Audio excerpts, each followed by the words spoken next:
បាទជំរាបសួរលោកគ្រូអ្នកគ្រូទាំងអស់គ្នានៅក្នុងវីដេអូនេះខ្ញុំនឹងបង្ហាញជូនលោកគ្រូអ្នកគ្រូអំពីរបៀបនៃការដាក់ profile កូនសិស្សរបស់យើងនៅក្នុងថ្នាល PLP បាទដូចលោកគ្រូអ្នកគ្រូបានដឹងហើយថាខាងយុវដ្ឋានគាត់ឲ្យយើងធ្វើការបំពេញព័ត៌មានប្រវត្តិរូបសិស្សធ្វើម៉េចឲ្យត្រឹមត្រូវ 100% អញ្ចឹងទៅហើយក៏មាននៅក្នុងនោះគាត់ក៏បានបន្ថែមថាត្រូវតែបំពេញតាក់ទងទៅនឹង profile picture របស់សិស្សរបស់យើងអញ្ចឹងណាហើយបើតាមខ្ញុំចាំបានគឺឯកសណ្ឋានសហើយផ្ទៃខាងក្រោយ background គឺពណ៌ខៀវឬក៏ផ្ទៃមេឃជាដើមអញ្ចឹងជឿជាក់លោកគ្រូជឿជាក់ថាលោកគ្រូអ្នកគ្រូប្រកាសតែជួបបញ្ហាគឺសិស្សរបស់យើងគាត់សិស្សខ្លះគាត់ពាក់អាវសសិស្សខ្លះគាត់ពាក់អាវផ្ទៃមេឃអីចឹងទៅហើយនៅពេលយើងថតមក update profile picture គាត់មើលទៅវាអត់ស្អាតអញ្ចឹងនេះដូចសិស្សរបស់ខ្ញុំគឺមាន30នាក់ជាងអញ្ចឹងគឺ profile របស់គាត់គឺឯកសណ្ឋានសហើយផ្ទៃវាខាងក្រោយគឺពណ៌ខៀវឬក៏ពណ៌ផ្ទៃមេឃនេះគឺដូចគ្នាទាំងអស់បាទមើលទៅគឺស្អាតមែនទែនអញ្ចឹងសិស្សរបស់ខ្ញុំខ្លះក៏គាត់ពាក់អាវពណ៌ផ្ទៃមេឃដែរប៉ុន្តែខ្ញុំមានវិធីសាស្ត្រមួយក្នុងការជួយលោកគ្រូអ្នកគ្រូដើម្បីឲ្យលោកគ្រូអ្នកគ្រូអាចដោះស្រាយបញ្ហានឹងបានដោយមិនចាំបាច់តម្រូវឲ្យគាត់ថ្ងៃនេះលោកគ្រូថតអញ្ចឹងត្រូវតែឲ្យគាត់ពាក់មកហើយដូចយើងដឹងថាកូនសិស្សថ្នាក់តូចពេលខ្លះអាវគាត់ថុយបើតែសមែនប៉ុន្តែគាត់ប្រឡាក់អីចឹងទៅដល់ពេលយើងថតទៅគឺកាមេរ៉ាយើងជាប់ស្នាមប្រឡាក់វាអត់ស្អាតផ្ទៃមេឃដូចគ្នាឥឡូវដើម្បីដោះស្រាយនៅបញ្ហានេះខ្ញុំនឹងនាំលោកគ្រូទៅធ្វើវិធីមួយដែលងាយតែម្ដង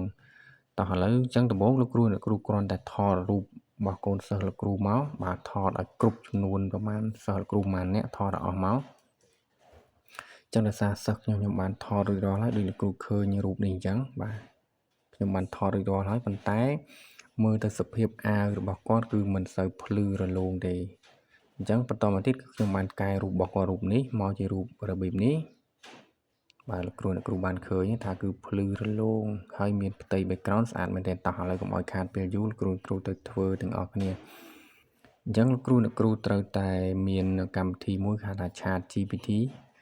បាទហើយនឹង Gemini ក៏បានដែរតែបើតាមខ្ញុំតេស្តមើល Gemini គឺវាអនុវត្តមិនសូវបានល្អទេដោយសារតែពេលដែលបដូរ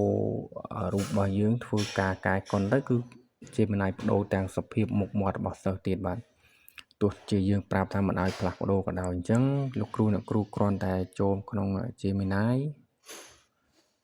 កុំភ្លេចថាលោកគ្រូអ្នកគ្រូត្រូវតែថតរូបកូនសិស្សឲ្យបានគ្រប់ចំនួនសិនបន្តមកទៀតលោកគ្រូអ្នកគ្រូចូលទៅយកកន្លែង profile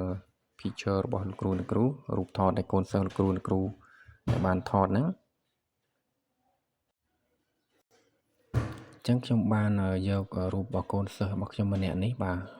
លោកគ្រូអ្នកគ្រូអាចមើលបានគឺខោអាវរបស់គាត់គឺសភាពមិនសូវភ្លឺទេបាទហើយផ្ទៃ background របស់ខ្ញុំគឺខ្ញុំយកពណ៌ផ្ទៃមេឃដែរប៉ុន្តែផ្ទៃ background វានៅតែស្អាតអញ្ចឹងណាអញ្ចឹងគឺដើម្បីកែវាបានលោកគ្រូអ្នកគ្រូចូល Chat GPT ហើយព្រមខ្ញុំនឹងដាក់ជូននៅក្នុងវីដេអូ description ខាងក្រោមលោកគ្រូគ្រូអាចចូលមកក្នុងវីដេអូរបស់ខ្ញុំហើយមើលនៅក្នុងវីដេអូ description ខាងក្រោមលោកគ្រូអាច copy យកព្រមនេះទៅប្រើបានអញ្ចឹងចំពោះព្រមនេះគឺខ្ញុំបានប្រាប់ AI ថាសូមឲ្យផ្លាស់ប្ដូរផ្ទៃ background ខាងក្រោយហ្នឹងឲ្យវាទៅជាពណ៌ខៀវបាទហើយ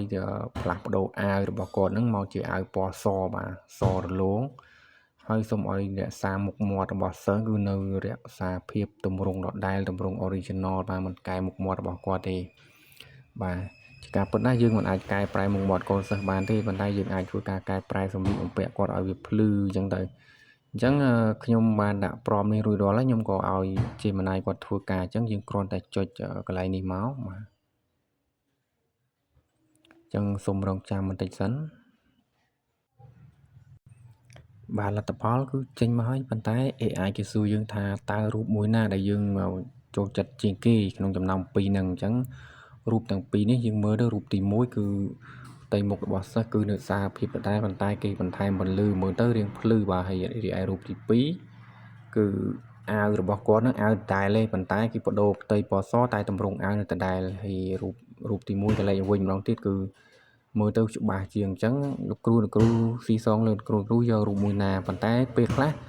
ក៏ AI មិនបានសួរទេគឺគេធ្វើឲ្យយើងតែម្ដងមកស្អាតតែម្ដងចុះឧទាហរណ៍ថាខ្ញុំពេញចិត្តរូបទី1ខ្ញុំចុចលើថា image 1ចុចចឹងមកបាទអញ្ចឹង AI គឺគេថាអរគុណច្រើនអញ្ចឹងលោកគ្រូអាច copy ឬក៏ save រូបនឹងយកតែម្ដងពេលខ្លះពេលយើងចុចទៅ AI វា generate ឲ្យយើងម្ដងទៀតអញ្ចឹងណាតែឥឡូវយើងចុចមកចុចលើរូបនឹងហើយគ្រូអង្គុយឃើញប៊ូតុង save នៅខាងលើនេះ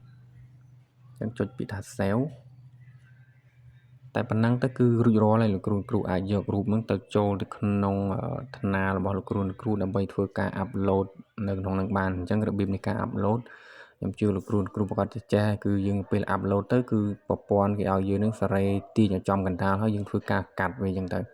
អញ្ចឹងលោកគ្រូបានឃើញសិស្សរបស់ខ្ញុំគឺខ្ញុំបានដាក់រួចរាល់ហើយផ្ទៃ background និងអាវគឺដូចគ្នាទាំងអស់ហើយយើងមើលទៅគឺឃើញថាស្អាតមែនទែនអញ្ចឹងវិធីសាស្ត្រនេះគឺមានតែប៉ុណ្្នឹងទេលោកគ្រូអាចអនុវត្តបានអរគុណច្រើនជម្រាបលា